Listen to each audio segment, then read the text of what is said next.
تو میرا نہیں خیال کہ اگر آپ کسی جماعت کے خلاف سازش کر رہے ہوتے تو اس قسم کا قدم ہوتے. پھر آج بھی خبر آیا کہ پی ٹی آئی کا ایک لابنگ فرم ہے یونائٹڈ اسٹیٹس میں, اور P T I U S سے یہ کوشش کر رہے ہیں کہ پی ٹی آئی اور یو ایس کے درمیان جو تعلقات ہے ان میں بہتری آئے. اور جہاں تک خان صاحب کا یہ بیانیہ ہے, ہم سمجھتے ہیں کہ you can fool some of the people some of the time, you can't fool all of the people all the time. اور خان صاحب کا بیانیہ کا جو توڑ ہو چکا ہے, اس بیانیہ کو توڑ چکے ہیں, وہ اس بات ہے کہ جو فورن فنڈنگ کیس ہے وہ اب سامنے آ چکا ہے. اس میں ثابت ہو چکا ہے کہ پاکستان پیپلز پارٹی نہیں, مسلم لیگ نواز نہیں, خان صاحب خود یونائٹڈ اسٹیٹس, بھارت, مختلف ممالک کے شہریوں سے فنڈز اکٹھا کر لیتے. سر, امریکہ کی سازش کے بعد اب خان صاحب نے حال ہی میں کہا ہے کہ ان کے خلاف دوبارہ کوئی سازش ہو رہی ہے, تو آپ بتائیں گے کہ اب دوبارہ کون سی سازش ہو رہی ہے, اور فارن فنڈنگ کیس میں کیا آپ خان صاحب کو نااہل ہوتے ہوئے دیکھ رہے ہیں؟ اس کا جو الٹیمیٹ کانسیکوینسز ہوتے ہیں وہ مجھے نہیں پتا کیا ہوگا, مگر میں سمجھتا ہوں کہ یہ خان صاحب ایکسپوز ہو چکا ہے, ان کا جھوٹ ایکسپوز ہو چکا ہے, ان کا منافقت ایکسپوز ہو چکا ہے کہ جہاں وہ خود کرپشن کے پیسے, چوری کے پیسے پہ, چیریٹیز پہ ڈاکہ مار کے, کہ جو لوگ پیسہ اکٹھا کرتے ہیں کسی ایک چیریٹی کے کاز کے لیے, جو لوگ پیسہ اکٹھے کرتے ہیومینیٹیرین کاز کے لیے, جو لوگ پیسہ اکٹھے کرتے کہ کینسر کے علاج کسی کا ہو, وہ پیسہ وہ اپنا ذاتی اخراجات پہ, وہ پیسہ اپنا سیاسی اخراجات پہ خرچ کیا جاتا تھا. ان لوگوں کے علم میں یہ بات نہیں تھا. میں سمجھتا ہوں یہ سب سے بڑا چوری ہوتا ہے, یہ سب سے بڑا ڈاکہ ہوتا ہے کہ آپ کسی ہیومینیٹیرین کاز کا پیسہ پہ آپ ڈاکہ مارے. ساتھ ساتھ جو منی لانڈرنگ کی بات ہے کہ خان صاحب کی جماعت خود منی لانڈرنگ میں ملوث ہے, کہ خان صاحب کے ارد گرد جو دوست ہیں, جو لوگ ہیں, وہ خود منی لانڈرنگ میں ملوث ہے. لیکن جب ان کے سوال کیا جاتا ہے تو خان صاحب کہتا ہے کہ یہ تو تھوڑی سی منی لانڈرنگ ہوا ہے. خان صاحب کی منافقت ثابت ہو چکا ہے. پاکستان کے عوام جان چکے ہیں کہ یہ منافق آدمی ہے. جب وزیر اعظم تھا تب بھی جھوٹ بولتا تھا, جب اپوزیشن میں ہے آج بھی جھوٹ بول رہا ہے. اس کا پورا سیاست جھوٹ میں مبنی ہے. اور جو ان کے فیصلے ہیں, جو ان کا حکومت کا کردار تھا, جو ان کا 4 سال کے حکومت کی وجہ سے پاکستان کا جو ڈیٹ ہے وہ آپ فگرز اٹھا کے دیکھیں. پاکستان کی 1947 سے لے کے 2018 تک کا ڈیٹ ایک طرف, اور جو 4 سال میں ڈیٹ خان صاحب نے اکٹھا کیا ایک طرف. ان کے فیصلے کے نتیجے میں پاکستان کو ڈیفالٹ کرنے کا خطرہ تھا, اور اس کی وجہ سے پاکستان کے عوام آج تک عمران خان کی مہنگائی کی سونامی میں ڈوب رہے ہیں. میں سمجھتا ہوں کہ عمران کو شرم کرنا چاہیے کہ وہ آج چاہے وہ منی لانڈرنگ پہ بات کرے, چاہے وہ کرپشن کی بات کرے, چاہے وہ معاشی صورتحال پہ بات کرے, چاہے وہ خارجی صورتحال پہ بات کرے, اس کی منافقت, اس کا جھوٹ ثابت ہو چکا ہے. اس کو معافی مانگنا چاہیے. جی ناظرین, وزیر خارجہ بلاول بھٹو زرداری کی گفتگو آپ نے سنی. ان کا کہنا ہے کہ وہ کسی صورت یہ برداشت نہیں کریں گے کہ ملک کے کسی کونے میں پاکستان کا جھنڈا نہ لہرائے. ساتھ ہی ساتھ انہوں نے کہا کہ جو سوات کی اس وقت صورتحال ہے اس حوالے سے تمام تر تفصیلات جو ہیں وہ تو سامنے نہیں آئیں, اور تمام تفصیلات سامنے آنے کے بعد ہی وہ اس معاملے پر گفتگو کر سکیں گے. ساتھ ہی ساتھ انہوں نے جو تحریک انصاف کی جانب سے ایک موقف آ رہا ہے, جو سیاست چل رہی ہے, اس میں انہوں نے سابق وزیر اعظم عمران خان کو بھی تنقید کا نشانہ بنایا, خاص طور پر فارن فنڈنگ کیس جو ہے اس معاملے پر. اس حوالے سے ہم بات کریں گے. جو جماعت اسلامی کے سینیٹر مشتاق احمد خان صاحب ہیں, خیبر پختونخوا حکومت کے معاون خصوصی بیرسٹر سیف صاحب ہیں, وہ بھی ہمارے ساتھ موجود ہوں گے. اس کے ساتھ ساتھ وزیر اعظم کے کوارڈینیٹر جو ہیں احسن افضال صاحب, وہ بھی ہمارے ساتھ موجود ہوں گے. لیکن ان سے گفتگو کرنے سے پہلے یہاں پر ایک بریک لیتے ہیں.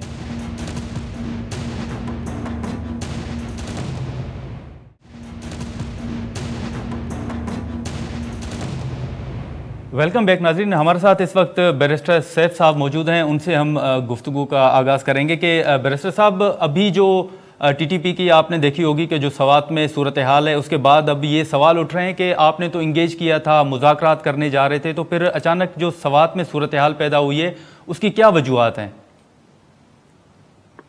جی دیکھیں, جہاں تک ٹی ٹی پی کے ساتھ مذاکرات کا تعلق ہے تو بالکل ہم نے انگیج کیا ہوا ہے, اور ہمارے ساتھ وہ آج بھی مذاکرات ہی کی حالت میں ہیں اور ہمارے رابطے ہیں. بات یہ ہے کہ ٹی ٹی پی ایک تنظیم ہے, ایک بڑی تنظیم ہے جس میں کئی چھوٹے چھوٹے سب یونٹس ہیں اور وہ سب مذاکرات اور امن کے حامی ہیں، اور اس وقت سیز فائر بھی ہوا پڑا ہے اور ہم اس سیز فائر پر حکومت بھی فوج بھی عمل پیرا ہے اور اس سائڈ سے بھی اس کی جو ہے وہ رسپیکٹ یا جو بھی آپ اس کو کہیں اس پہ جو کمٹمنٹ ہے اس کو پورا کیا جا رہا ہے. لیکن کئی ایسے گروپ ہیں جو ٹی ٹی پی کی نظم سے آزاد ہیں، جو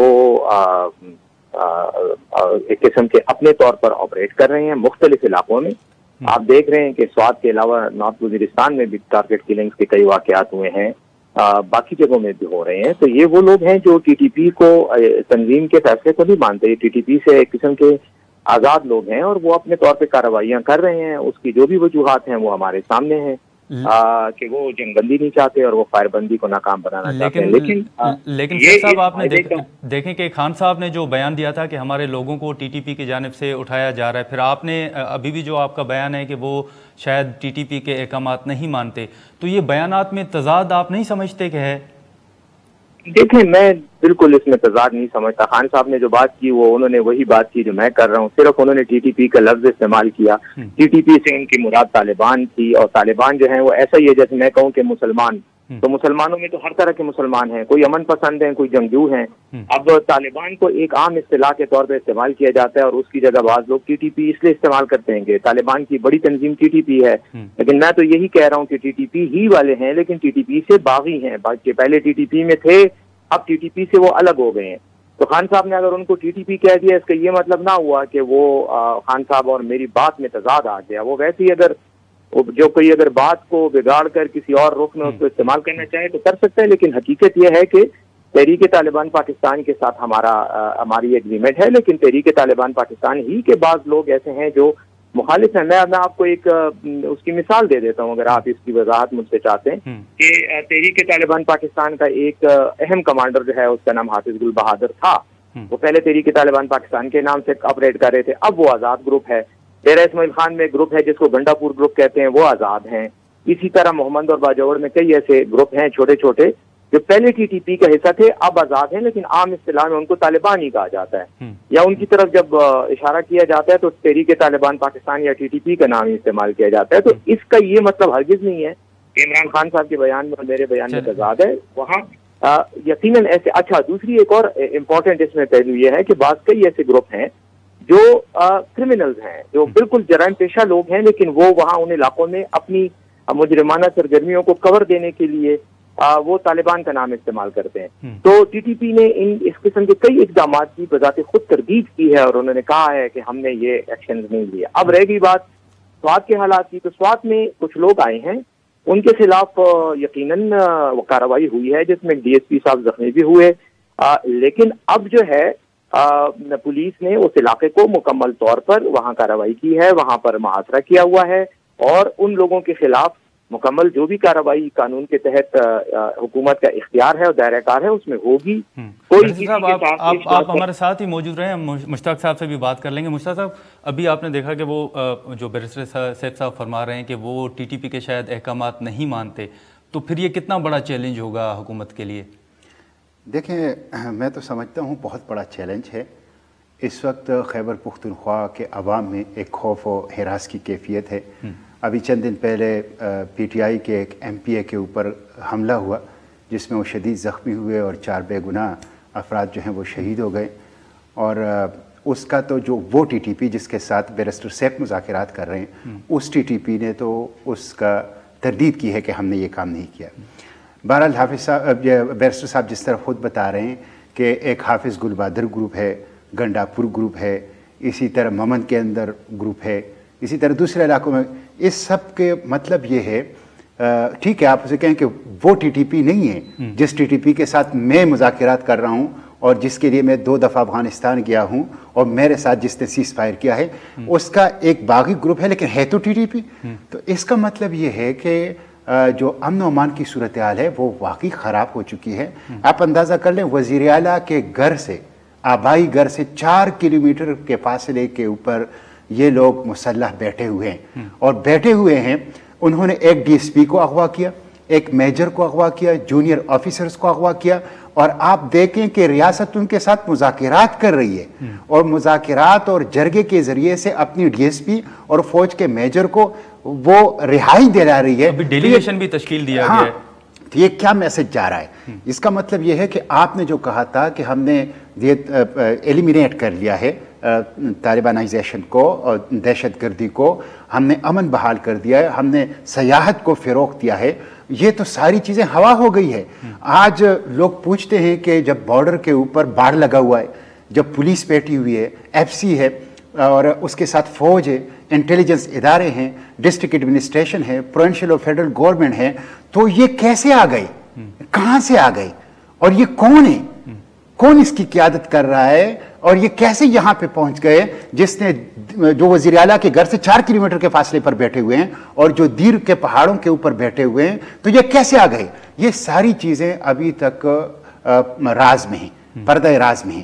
اس کے ان سوالات کے جوابات جو ہیں عوام کو چاہیے. بہرحال ایک بہت بڑا تھریٹ ہے اور بہت زیادہ تشویش کی بات ہے کہ خیبر پختونخوا بالخصوص واپس جو ہے وہ جو 15-20 سال ایک کیفیت تھی بد امنی کی, اور جس طرح خود عمران خان صاحب نے کہا ہے کہ ہمارے لوگوں کو بتے کی کالز آ رہی ہیں اور ہمارے لوگوں کو تھریٹ کالز آ رہی ہیں, اور انہوں نے تو کل کر کہا ٹی ٹی پی. ٹھیک ہے, بیرسٹر صاحب کہہ رہے ہیں کہ یہ وہ ٹی ٹی پی نہیں ہے جن کے ساتھ میں مذاکرات کر رہا ہوں, جنہوں نے میرے ساتھ سیز فائر کی ہے, لیکن باغی ٹی ٹی پی ہے تو ٹی ٹی پی, آپ اس کو باغی ٹی ٹی پی کہیں. تو یہ تو بہرحال ایک بڑی افسوس کی صورتحال ہے. آپ بھی تو کے پی کے میں آپ دیکھیں کہ جماعت اسلامی حصہ رہی ہے, ماضی میں آپ دیکھ لیں, تو آپ کی نظر میں یہ جو سارا ایک پروسیس شروع ہوا تھا, ان کو انگیج کیا گیا, تو کہیں کوئی خامی رہ گئی ہے آپ کی نظر میں کہ یہ صورتحال ایک بار پھر اس طرف آ گئی ہے؟ نہیں, دیکھیں میں نے تو جو وفاقی سطح پہ پارلیمانی کمیٹی ہے سینٹ اور قومی اسمبلی کی سیکیورٹی کے, اس میں بھی کہا اور پارلیمنٹ کے فلور پر بھی کہا کہ امن ہونا چاہیے, یہ اسلام کا حکم ہے, صلح قرآن پاک کی تعلیم ہے, صلح ہونا چاہیے. امن اور صلح یہ نہ صرف خیبر پختونخوا کی بلکہ پاکستان کی اور اس ریجن کی ضرورت ہے, لیکن یہ سارا پروسیس جو ہے پارلیمنٹ کے نگرانی میں ہونا چاہیے. اس لیے کہ آپ نے 2004 سے 2008 تک جو ہیں 8 ایگریمنٹ ان کے ساتھ کیے اور 8 کے 8 ایگریمنٹ ناکام ہو گئی, جس کا اعتراف کرتا ہے ہمارے ملٹری اسٹیبلشمنٹ بھی ہے, جس کے ہماری حکومتیں پولیٹیکل اسپیکٹرم بھی اعتراف کرتی. کیوں ناکام ہو گئی؟ اس کی وجوہات بہت سے ہیں, لیکن ایک بڑی وجہ یہ ہے کہ اس میں جو پولیٹیکل گورنمنٹ تھی یا جو پارلیمنٹ تھا وہ آن بورڈ نہیں تھا. تو میں نے ہمیشہ سے یہ کہا کہ امن ہونا چاہیے, صلح ہونی چاہیے, مذاکرات آپ کریں, لیکن یہ کانسٹیٹیوشن کے ایمبیٹ میں اور under the supervision of the parliament یہ ہونا چاہیے, تو پھر یہ دیر پا امن آئے گا. ورنہ 2004 سے 2008 تک جو 8 ایگریمنٹس کے تجربات, ناکام تجربات آپ نے کیے, وہی صورتحال ہوگی. اور جہاں تک یہ ہے کہ کیا سکم رہ گیا ہے, میں تو اس کو فیلئر کہتا ہوں. Total failure of the military establishment, total failure of the intelligence agencies, total failure of the provincial and federal government, کہ آپ نے اتنا سب کچھ کرنے کے بعد, اتنی بڑی قربانیاں دینے کے بعد, اچانک ایک دن ہم اٹھ کے سنتے ہیں کہ پہاڑوں کے اوپر اور دروں کے اوپر واپس قبضہ ہو گیا ہے اور وزیر اعلیٰ صاحب کے گھر سے 4 کلومیٹر کے فاصلے پر پھر وہی لوگ آ کے. ٹھیک ہے مشتاق صاحب, یہاں پر ایک شارٹ بریک لیتے ہیں اور بریک کے بعد دوبارہ گفتگو کرتے ہیں.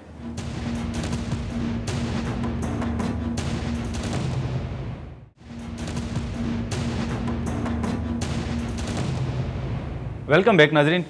بیرسٹر صاحب یہ بتائیے گا کہ جو ٹی ٹی پی کے ساتھ جب مذاکرات ہوئے تو اس میں آپ بانی رکن تھے, جو یہاں سے ڈیلیگیشن گیا تھا اس میں آپ تھے. اب یہ جو تاثر ہے کہ اس میں تاخیر کیوں ہو رہی ہے, یا آپ یہ بتا سکیں گے کہ جو مذاکرات افغانستان میں ہوئے ان میں ٹی ٹی پی کی جانب سے کیا شرائط رکھی گئی تھیں کہ جس کے بعد یہ صورتحال جو ہے وہ واضح نہیں ہو رہی کہ معاملہ کہاں تک پہنچا ہے؟ پہلی بات تو یہ ہے کہ مجھے تھوڑی سی کنفیوژن اس بات پہ ہو رہی ہے کہ صورتحال میں اچانک جو جس مبہم کیفیت کا آپ اشارہ کر رہے ہیں, میرے سامنے تو ایسی کوئی بات نہیں ہے. ہم نے تو مذاکرات جب بھی کیے اس کے بعد آ کر میڈیا میں بارہا اس بات کو واضح کیا اور صریح وضاحت کے ساتھ جو ہے یہ بات تھی کہ ٹی ٹی پی کے ساتھ ہماری فائر بندی ہوئی ہے, انڈیفینٹ ہوئی ہے, تا حکم ثانی ہوئی ہے. اور یہ میرے خیال میں جتنے بھی ہمارے مذاکرات کے ادوار چلے ہیں ان میں سب سے زیادہ بڑی ڈیولپمنٹ ہے, کیونکہ اب تک جتنے بھی سیز فائر ہوئے وہ ہمیشہ ایک معینہ مدت کے لیے ہوتے تھے. اس بار وہ تا حکم ثانی ہے.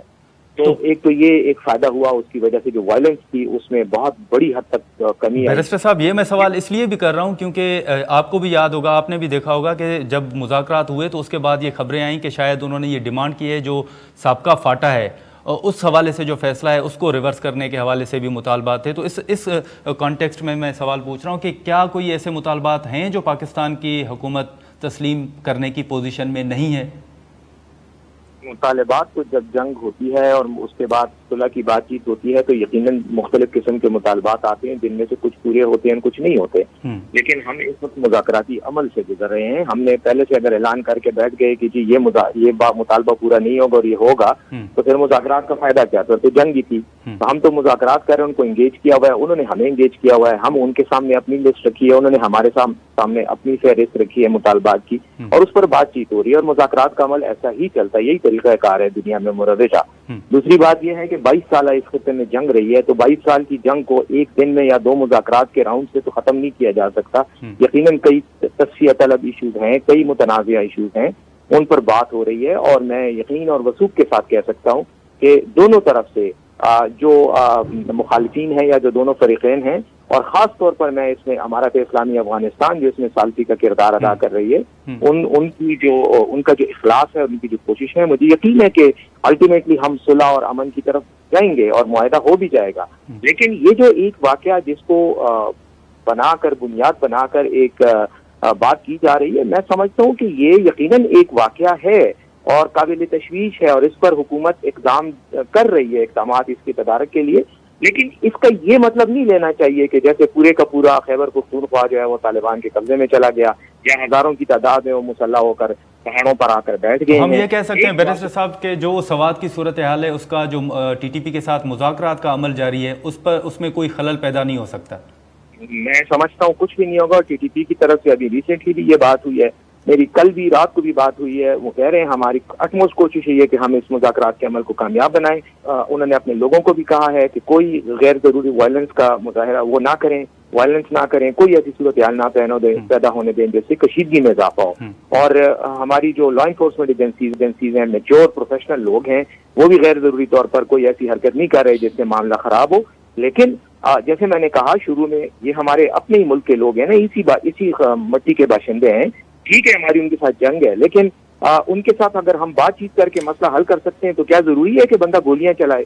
پھر یہ یہاں پر جو بات کی کسی وزیر اعلیٰ کے گھر سے 4 کلومیٹر ہو 3 کلومیٹر، اس سے کیا فرق پڑتا ہے 2 کلومیٹر ہو یا 4 کلومیٹر ہو؟ بات یہ ہے کہ ایک ایشو ہے، اس ایشو کو ہم نے مشترکہ طور پر ایک قوم کے طور پہ حل کرنا ہے، نہ کہ سیاسی پارٹیوں کے الگ الگ بیٹھ کر ایک کہے کہ جی ایشو کم ہے، دوسرا کہے نہیں بہت بڑا خطرہ ہے۔ میں سمجھتا ہوں من حیث القوم ہمیں اجتماعی طور پر اس کے ایشو پر مقابلہ کرنا ہے۔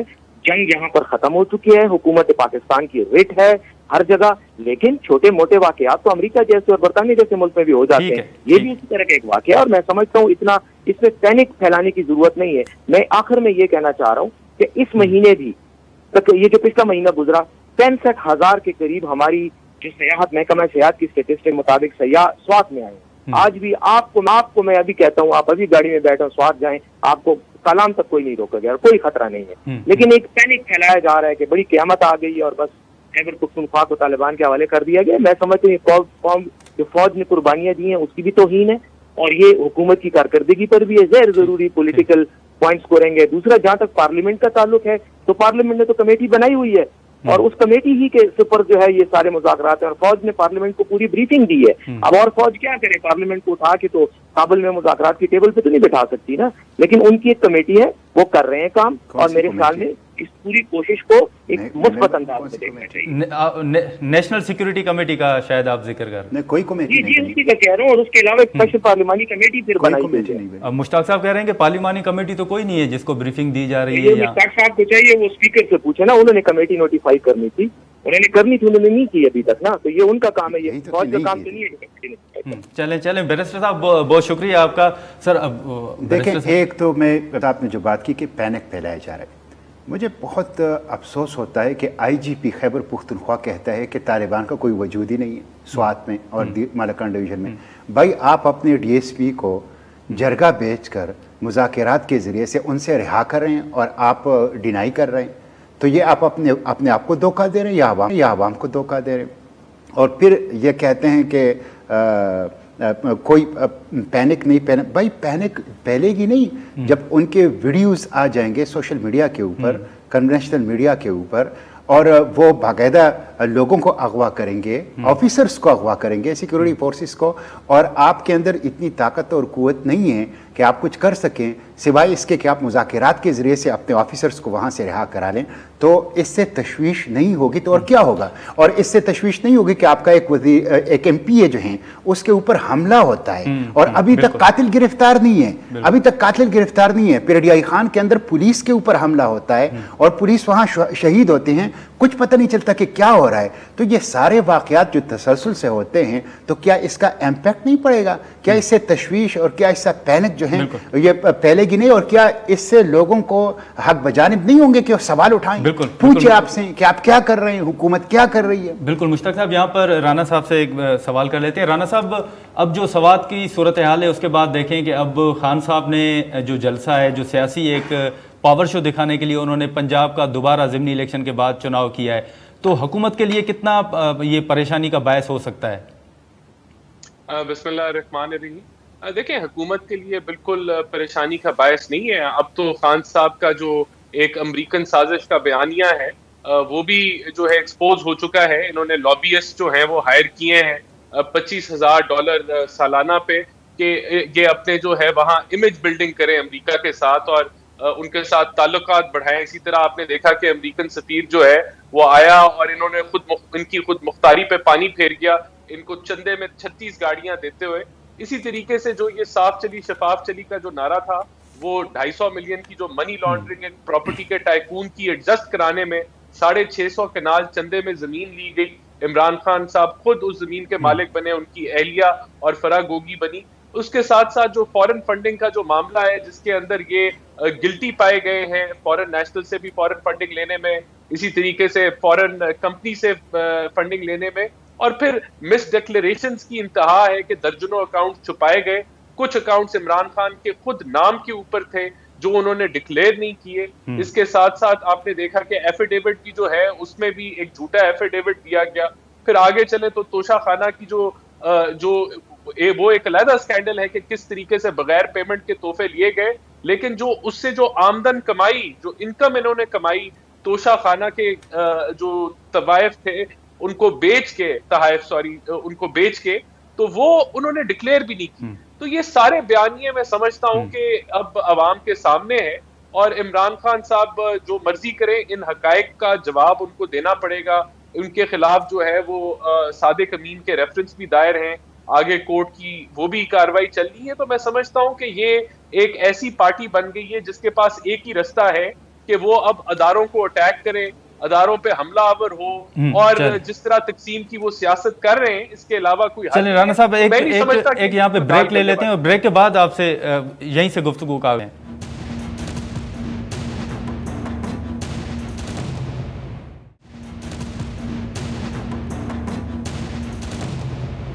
ویلکم بیک ناظرین۔ رانا صاحب، اب آپ نے جیسے ذکر کیا پنجاب کا، تو یہاں پر سوال یہ بھی اٹھتا ہے کہ دیکھیں اب پنجاب میں جو ضمنی الیکشن ہوئے اس میں نون لیگ کا گڑھ سمجھا جاتا ہے پنجاب، لیکن اس میں دیکھیں تو تحریک انصاف کو کامیابی تو ہوئی ہے، تو آپ نہیں سمجھتے کہ جو نون لیگ کا نیریٹو تھا وہ کمزور ہوا ہے، اس کو دھچکا پہنچا ہے؟ دیکھیں، دو ویکنیسز تھیں ہماری اس ضمنی الیکشن میں۔ نمبر ایک، ہم نے منحرف اراکین کو ٹکٹ دیے جن کی ایکسیپٹیبلٹی ہماری پارٹی میں دیکھی گئی کہ وہ نہیں بن سکی، اور دوسرا یہ کہ ہمیں بدترین مہنگائی کرنی پڑی، پیٹرول کو 250 تک لے جانا پڑا، کیونکہ جس دلدل میں اور جس معاشی بحران کے اندر پی ٹی آئی نے اس کو دھکیلا تھا، اس کے لیے یہ فیصلے کرنا بڑا ضروری تھے۔ لیکن میں سمجھتا ہوں معیشت بھی بہتر ہو گئی ہے، اور ان دونوں اقدامات کے، ان دونوں وجوہات کے باوجود ہم نے 39% ووٹ جو ہے وہ گین کیا، پی ٹی آئی نے 32% گین کیا، اور جو ہماری ہار بھی ہوئی وہ 7-8% کے مارجن سے ہوئی، جو کہ بہت بڑی نہیں ہے۔ اور یاد رہے کہ یہ وہ سیٹیں ہیں جس کے اندر یہ ہم ہارے تھے 2018 کے الیکشن آزاد اراکین سے اور پی ٹی آئی سے، تو ہم نے 5 سیٹیں گین کی ہیں۔ میں سمجھتا ہوں کہ اب معیشت بھی بہتر ہو رہی ہے، اور ہمیں لگتا ہے کہ اگلے 2 مہینے میں مہنگائی کے اندر بھی کمی آئے گی، اور جو پی ٹی آئی کا ٹھیک ہے رانا صاحب، اسی پہ مشتاق صاحب سے بات کر لیتے ہیں. مشتاق صاحب مطلب دیکھیں کہ اب جو جلسے جلوسوں کی سیاست ہے، آپ نہیں سمجھتے کہ سواد کی صورتحال ہو گئی یا دیگر جو ملک کی صورتحال ہے اس کو سامنے رکھتے ہوئے سیاسی تناؤ میں کوئی کمی لانی چاہیے؟ دیکھیں، ایک تو رانا صاحب نے کہا کہ معیشت بہتر ہو گئی ہے. میں حیران ہوں کہ معیشت کیسے بہتر ہو گئی. کل انہوں نے 9 روپے سے زیادہ فی یونٹ بجلی کی قیمت میں اضافہ کر دیا. اب fuel price adjustment FPA Karachi سے لے کر چترال تک لوگ تکلیف میں ہیں. آپ کو پتہ ہے 2000 روپے کے بجلی کو اگر وہ استعمال کریں تو حکومت کو 9000 اور 10000 روپے وہ دیتے ہیں. 1 درجن تو اس میں ٹیکس ہیں، فیول پرائس ایڈجسٹمنٹ ہیں. لوگ پریشان ہیں، لوگ بجلی کے بل نہیں دے سکتے. اور ہمارے حکمران جو کہہ رہے ہیں کہ وہ معیشت اب بہتر ہو گئی ہے، میں سمجھتا ہوں ان چیزوں سے نکلنا چاہیے. انہوں نے ابھی تک جو لیجسلیشن کی ہے، ساری لیجسلیشن اپنے لیے کی ہے. نیب ترامیم جو نیب لا ہے اس کے اندر ایسی ترامیم کی ہیں جس کا سارا فائدہ پیپلز پارٹی اور مسلم لیگ کے لیڈرشپ کو جاتا ہے. اس طرح کی سیاست جو ہے یہ قوم کو فائدہ نہیں دے سکتی. ہماری لیجسلیشن، ہمارے فیصلے، ہمارے اقدامات وہ غریبوں کے لیے، کامن مین کے لیے، عوام کے لیے ہونی چاہیے، نہ کہ ہم اسپیسیفک پرسن لیجسلیشن کریں اور خاص افراد کو، خاص خاندانوں کو فائدہ پہنچانے کے لیے قوانین کے اندر ترمیم کریں. تو یہ وہ راستہ ہے کہ اگر ہم پارٹی سیاست سے اور شخصیات کی سیاست سے نکلیں اور قومی ایشوز کو، پاکستان کے اور اجتماعی ایشوز کو پیش نظر رکھیں تو پاکستان آگے بڑھ سکتا ہے. ورنہ یہ معاشی بحران اور یہ سیاسی بحران یہ اسی طرح رہے گا. اور اب تو سیکیورٹی بحران بھی سر اٹھا رہا ہے. مشکلات پاکستان کے لیے رہیں گی. جو صدر صاحب نے کہا ہے بیٹھنے کا، مل بیٹھنے کا، آپ اس کی حمایت کرتے ہیں؟ میں بالکل اس کی حمایت کرتا ہوں کہ جو بنیادی چیزیں ہیں جس میں معیشت ہے اور جس میں الیکشن. پروگرام کا وقت ختم ہوتا ہے. ہمیں اگلے پروگرام تک دیں اجازت. اللہ حافظ.